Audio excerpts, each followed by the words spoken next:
I'll give you the nod when we're live.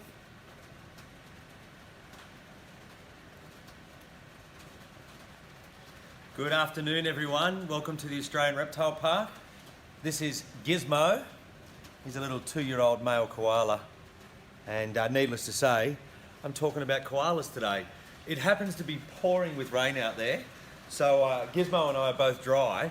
And I thought that without the activities of feeding or weighing or those things that I've done past few weeks, that maybe I would pinch your ear and just talk a little about koalas generally, the bushfires that ravage their populations, and maybe just go over that, I guess, from a bit of a discussional capacity, and then we can talk about little Gizmo himself. But we should all be very aware that bushfires ravaged East Coast Australia in the earlier part of this year and the end of last year.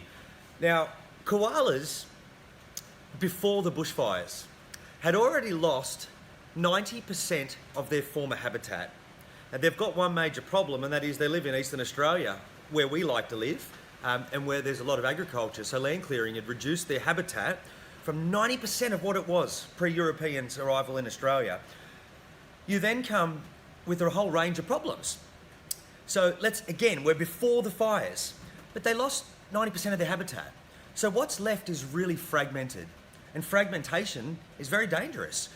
When you get fragmentation, what that means is Gizmo can't reach another population. So you can get genetic bottlenecks and you can get inbreeding. And when you've got that fragmentation, you've got a population here or a population there, they can't make it to each other. And that also has the complexity that if you have something like a catastrophic fire in one koala population, who repopulates? For all of history, when fires burnt, and perhaps not to the intensity that we saw, and that's a different discussional point, but for all of history, when one area burns, it regrows. It will have suffered some devastation, but it regrows, and animals move back in. But when we've created fragmented pockets, Gizmo and his kin can't get to the next spot, and that comes with all types of complexities. So you've got mass fragmentation. You've then got, because of urban sprawl and us, you've got road strike, which is a major factor. Koalas run over by cars. You've got dog attack, and you've got, obviously, the catastrophic fires. Now, fires burnt nearly 80% of koala habitat in New South Wales, a really big number. And, this number of species or individual animals lost to those fires was 1 billion. 1 billion. And, for my mind, whether that's correct or not, does it really matter if it was 500 million or 2 billion? It was just incredibly bad. And you think, Gizmo here, as a koala, he has a home range in the wild of between 2 and 5 hectares. That's one koala. But within that 2 to 5 hectares, can you even begin to imagine how many small birds, small frogs, small lizards, geckos, and invertebrates like spiders? The overall loss of biodiversity was just incredible. So what's the future look like for koalas? Well, again, before the fires, koalas were on a trajectory to be extinct in New South Wales by 2050. And that means the rate of their decline was putting them on an extinction crash course 30 years from now. Now you go back, 100 years, and there were times in history where 3 million koalas in 1 year were exported through ports of Australia for their fur. He's being cheeky. You guys move one way and he goes the other. You don't like the camera, mate. 3 million koalas were culled for their fur. Now, that's shocking. But the reason I say that number is because in Queensland now, you've got low thousands of koalas left. The entire population in Queensland, low thousands. But at one point, there were millions that went at one time. So you get an idea of how radically that population has already been hit. So we saw a lot of burnt koalas through the fires, and that's tragic, and they don't survive. We saw a lot of burnt habitat, and with the intensity of the fires, it was incinerated. It's not a low intensity fire on the ground and koalas can take refuge in the trees. It was incinerated. So what does the future look like for them? Well, one example is AussieARC, which is a not-for-profit conservation program, very heavily related to the reptile park. We manage fire-affected areas and fire-affected species. Now, we have an existing wild koala population, but we have a few thousand hectares. And I don't mean to down-talk that, but it's home to maybe 500 koalas. It's not enough to say the future of the species is safe. But what we need is better management, not just from the capacity of fire prevention, but invasive weeds, feral pests, urban sprawl, roads, dog attacks, to give these guys a fighting chance. Now, the other thing they suffer from quite radically is disease, chlamydia and a retrovirus, which is an autoimmune disease, and that's seeing numbers plummet in itself. So again, at Aussie Ark, whilst we've got a wild koala population there and we can manage fire, weed, feral pest, all these things, and we've got a partnership with Sydney University that will essentially genetically map and disease map our koalas, and through doing that, we'll actually aim to have a disease-free wild population of koalas, which would be a first of its kind. They range from North Queensland down to Victoria, used to be over in South Australia, not so much now. Islands like Kangaroo Island, they got devastated by fire too, but koalas were actually introduced there because of the pressures on the fur trade 100 odd years ago. Some koalas were put to Kangaroo Island and islands like that because they thought they were already going to go extinct on mainland. And guess what? It didn't get much better. So little Gizmo here is a wonderful ambassador for his species. And I just will talk to you about koalas for a minute now and go through a few things. So if we have a look at, let's go through physical features. I'll just start with camouflage. If I just come down here a little, and right now, you're a bird of prey. When you look down at the koala, it's grey and brown. So it camouflages in with the trunk of the tree. And if you go down a bit and look up, you've got this white speckling all over the bottom. And imagine you're a goanna or a dingo, a terrestrial predator, and you look up. The koala's got basic camouflage that blends it into the tree. So whilst it doesn't look that in depth, they're still very reasonably camouflaged. And I have spent countless hours surveying for koalas. You can listen for males, but mostly you're trying to identify. You can use scent detection dogs that actually can sniff out koala droppings, their feces. It's the easiest way because it's on the ground. The dog gets a hit, it's found a dropping. I've stood there under trees and have looked for koalas, and you cannot see them. They blend in so well, and that's very, very necessary. But let's have a look. Ears, they're big and fluffy, but they actually have a really great sense of hearing. A lot of that is used through vocalisations of males calling out, letting people know, or females know that there's a male in town, or other males know that this is his territory. We come to the eyes. Their eyesight is not one of their better senses. It's not bad, but it certainly wouldn't be considered a great sense of vision. Now, come to this big honker of a nose, and their sense of smell is just wonderful. Now, the diet they eat is eucalyptus. Now, I'll come back to that in a minute to dispel a bit of a myth that's commonly out there. But the nose is used to be able to differentiate between a healthy, young, succulent leaf that they want to eat that's full of moisture, or an old leaf. To our nose, you would not be able to smell the difference. To them, they can do it very easily. Not just the species of tree, but the specific leaf they want to eat. Now, come up here and have a look. It's probably the best spot. See this here? 1, 2, 1, 2, 1, 2. That's 2 thumbs, 3 fingers. Now, they've developed that through an evolutionary process that life in the trees is better if you've got 2 thumbs. If you've got 2 thumbs, it's simply better grip around a branch. I'm going to try and show you in on his chest. Oh, it's just coming through. Can you see this here? It's okay, mate. On his chest, there's not a lot to see because he hasn't developed it yet. But on his chest, you've actually got a scent gland right in the middle, and it'll often be a big dirty patch. Here you go, have a look at this again. It's just starting to develop in the middle of his chest, just that little dirty area there. And it smells like koala, but it tends to smell like eucalyptus. Everything about them smells like eucalyptus. And aside from that, you've got really soft hand pads that actually each have individual characteristics, like each individual fingerprint type hand pads. Now, I just want to go on to that myth that I mentioned, which I get asked so often. Are koalas drunk from their leaves? The short answer is no. Okay, the leaves are toxic, but they're not drunk. The reason they seem so sleepy so often is because of their diet. All they eat is eucalyptus. There's only 2 mammals in Australia, marsupials, the koala and the greater glider, a big species of glider. Now, both eat only eucalyptus. Now, the consequence is that eucalyptus is really low in energy, really low in nutrients. What's the best way to deal with that? The best way to deal with it is to conserve energy. and koalas have mastered it. One of the best ways of conserving energy is to be a little dopey and to sleep for 18 to 20 hours a day. And that conserves energy. Guess what they're doing when they're awake? Normally eating. So beyond that, how else do you conserve energy? Well, they have a really low metabolism.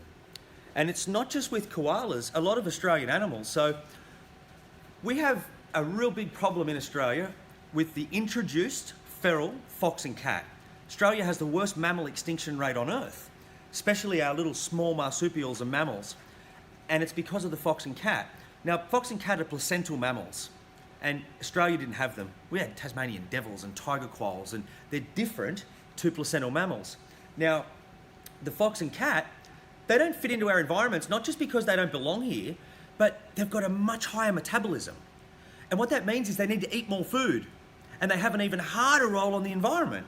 So coming back to koalas, by having a low metabolism means that it also conserves energy. They don't require as high a nutrient-rich food. And lastly, they've got one of the longest digestive systems on Earth for their size. And the reason they have that is because they eat the eucalyptus, and again, it's really low in nutrient. You got a fly on your snoz, mate. It's really low in nutrient, so they keep the food in there for so long to try and extract any goodness out of it. But remembering, koalas are not drunk from their food. They are sleepy because it's a mechanism for energy conservation. Now, one of the other questions really regularly asked is, do koalas drink water? Yes, they drink water. The right question is, do koalas need to drink water? The answer to that is no, normally not. On a normal year, they can get all the moisture they need from their leaves, from the food they eat, but bring in an intense drought or heat wave, they will drink. It's not uncommon for koalas to drink. It's just normally the case that they don't need it. Now, GIZMO is a 2-year-old male, and he'll live between 10 and 15 years. Lifespan in the wild is normally 10. In captivity, with a bit easier life, he can get to 15 years old. Now, at 2, and the size that he is, he'd be about 7 kilos. And so at this size, he's almost reaching sexual maturity. By 3, he's ready to breed. Same for females. Now, when they breed, remembering they're a marsupial. Their closest living relative is a wombat, which is funny because a wombat lives underground and a koala lives up in the tree, but they're related to kangaroos, possums, everything that has a pouch. And when they breed, male and female will mate, and that's something to behold. If you've never seen koalas mating, Google it. It's not a gentle process, but the reality is the female's in control the whole time. She wants a male that is going to burr up. She wants a strong male. She wants a male to show her that she's worthy of mating with her. So it actually is quite violent. But once they mate, and they only need to mate once, the female has a 35-day pregnancy. Do you hear that, ladies? 35 days. That's it. And it gives birth to a joey the size of a peanut. And the joey crawls from the cloaca up to the pouch, which is on the belly, and it fuses onto a teat. And it'll spend about the first 6 months of its life in there. And as it gets too big for the pouch, it begins to just live on mum's belly. And after that, lives on mum's back. And through that process, it learns how to climb, it learns how to feed, what to feed on, where to feed. And then, before a year old, it's independent. And normally, mum has another joey in the pouch at that time. Hey, Gizmo, I'm getting some pretty good cuddles here from the big boy. Do we have a few questions that people would like to ask? We sure do. How can you tell the difference between boy and girl koalas? How can you tell the difference between boy and girl koalas? Okay, well, let's start a little sciencey. You can normally look at the head shape. Males will have a bigger head. Females a little bit smaller, petite. A male koala could get up to 10, 11, 12 kilos. Females normally around 7 or 8 kilos. So you could just eyeball a population and sort of pick, that's a male, that's a female, based on a few of those characteristics. But otherwise, boys have the same things that humans do, and girls have pouches. So if you were to look at a female, just inside on her belly there, even a young koala like this, with a pre-developed pouch, will still have a pouch. It's just very small and doesn't have that depth. But otherwise, you've got the male genitalia and you've got the female's pouch that are probably the easiest ways to tell, aside from just head size and overall body mass. What do baby koalas, do they drink milk? Yeah. So I mentioned before about the feral fox and the feral cat as placental mammals. Now, humans are placental mammals, so we give live birth to a young. From a koala's perspective, from a marsupial perspective, so they give birth to a really pre-developed young, and it climbs into a pouch to finish off its development. And what they have in common, I mean, marsupials are still mammals, they drink milk. So a female koala has a teat inside her pouch, and whilst the pregnancy is really short, the joey is born, climbs into the pouch. When it's born, it has its eyes are covered in skin, its ears are folded down, it's totally pink, and it crawls into the pouch and it suckles from milk.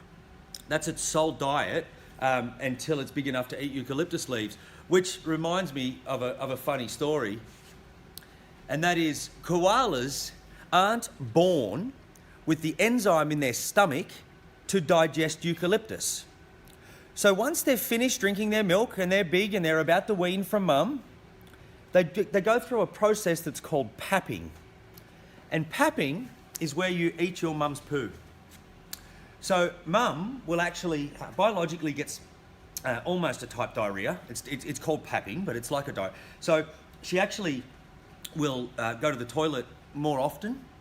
This is all in a short period of hours and days.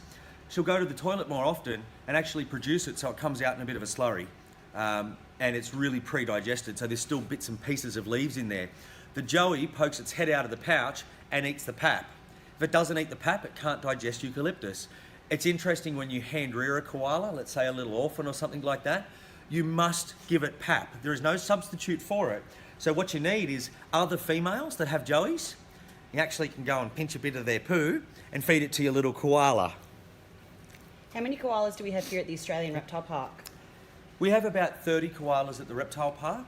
I mean, their main role here is that we learn everything we can about the captive breeding requirements of them. We make sure that they're disease-free. We try to have them genetically representative of their counterparts in the wild, and that there is classed as a bit of an insurance population, hopefully never needed, but meaning if worst case unfolded in the wild, you've got a separated population that's disease-free, genetically representative, behaviourally suitable, but about 30 koalas, and that's made up of about 10 boys and 20 females. And that's a pretty stable population for us. So Gizmo seems pretty chill. Is this the kind of behaviour you'd see from a wild koala? Yeah, good question, whoever asked that one. No, this is not how wild koalas behave if I was trying to hold one. Now, you wouldn't try and hold a wild koala, but certainly what we're seeing here is a koala Gizmo that is very comfortable with me holding him. And for him, it's just the same as like he's sitting in a branch. So in that sense, it's really typical wild koala behaviour, because if we saw a wild koala now, guess what it would be doing? This, or eating. So the behaviour you're seeing is typical, but if you tried to catch and hold a wild koala, they go feral.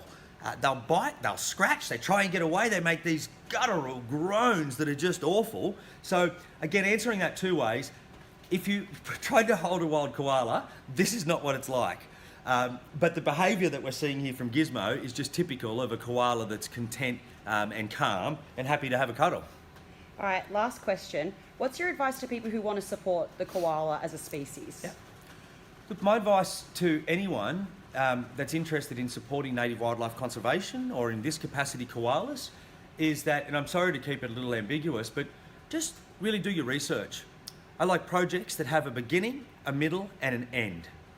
And you should be able to tick those three boxes to know that you are supporting a cause that has a vision, which essentially means, in one way or another, improves koalas in the wild.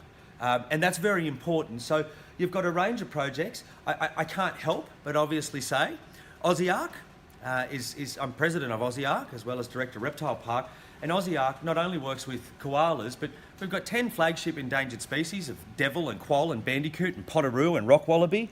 We've got a wild population of koalas that is lower density than it should be, but with the right management over the next 5-10 years, we should see that population explode, because our sanctuaries are reasonably new, but managing fire and feral pest and invasive weeds, we can provide great habitat for koalas that's safe and also have a disease-free population. So you want to support a cause, support AussieARC. That's what I believe in the most. Otherwise, if your interests are in things like rescue rehab, noting that that's a first, immediate type triage response, and we saw that wonderfully executed. But it's not really similar to conservation initiatives of koalas in the wild. That really is supporting koalas that have been burnt or displaced or hit by a car or something like that. So if that's your interest, you can look at the likes of Port Stephens Koala Hospital, Port Macquarie Koala Hospital, Lismore Koala Hospital. There's a whole bunch. But again, I just come back to that criteria that I would always look at, which is engage in a project that has a beginning, a middle and the end, and know that a result is going to be delivered and your contribution really has an impact towards what you want it to. Okay, I'm getting the nod. That's all for me and Gizmo. Thanks for tuning in. Sorry we weren't outside with a bit more activity, but hopefully that gives a pretty good overview of koalas and the species and fires and Gizmo, and we'll see you all next time.